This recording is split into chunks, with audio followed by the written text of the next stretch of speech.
Introduction. Announcing your plans is a good way to hear God laugh.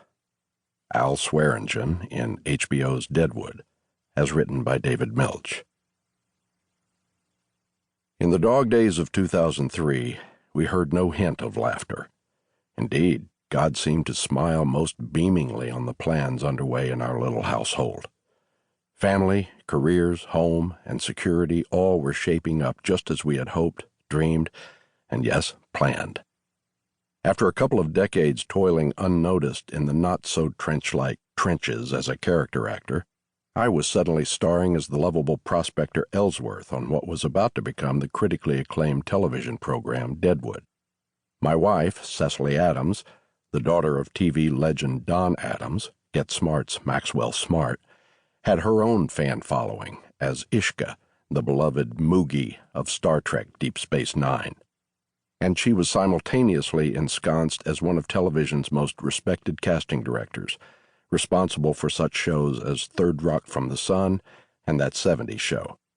I was in the home stretch, finishing a long, aborning book on the life of TV Superman George Reeves, and Cecily was traveling the world, making public appearances at science fiction fan conventions. More important, we were the proud parents of Madeline Rose, a delicious 2-year-old we had struggled through horrifically difficult fertility treatments to conceive. Granted, most of the horror and difficulty were Cecily's. We were building our dream house, just a block from Cecily's studio office, and she would be able to walk home to see her baby at lunch every day. The house was taking shape to Cec's most detailed and tasteful design. Life, family, home, and career. We had it all. And then the roof fell in. In less than 2 months, our child was diagnosed as autistic, and Cecily, a non-smoking health nut, learned she had lung cancer at age 45. What followed was a whirlwind of terror, pain, and sorrow. But what accompanied those horrors was another whirlwind, a whirlwind of love and generosity and unfathomable human kindness, and of wondrous gifts and invaluable lessons for living.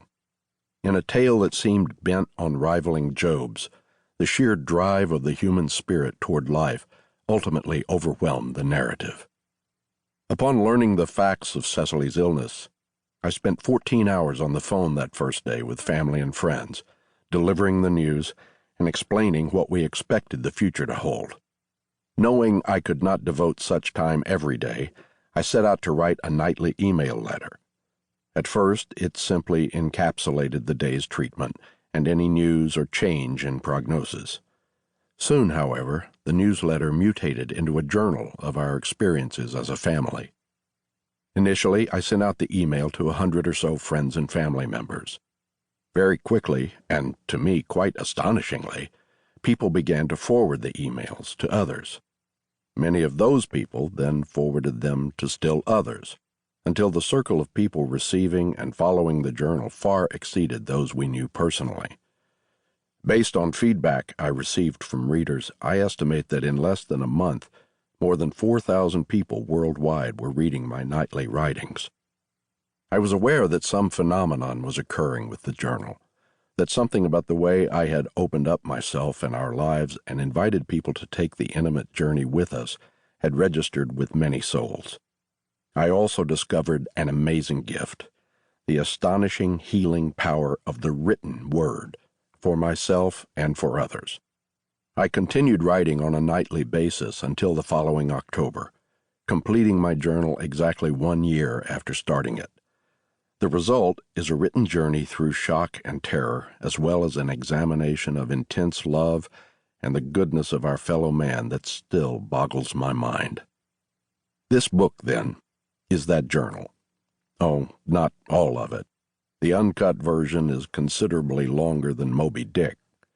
But this condensed version is no adaptation, nor a reflection written after consideration of long past events.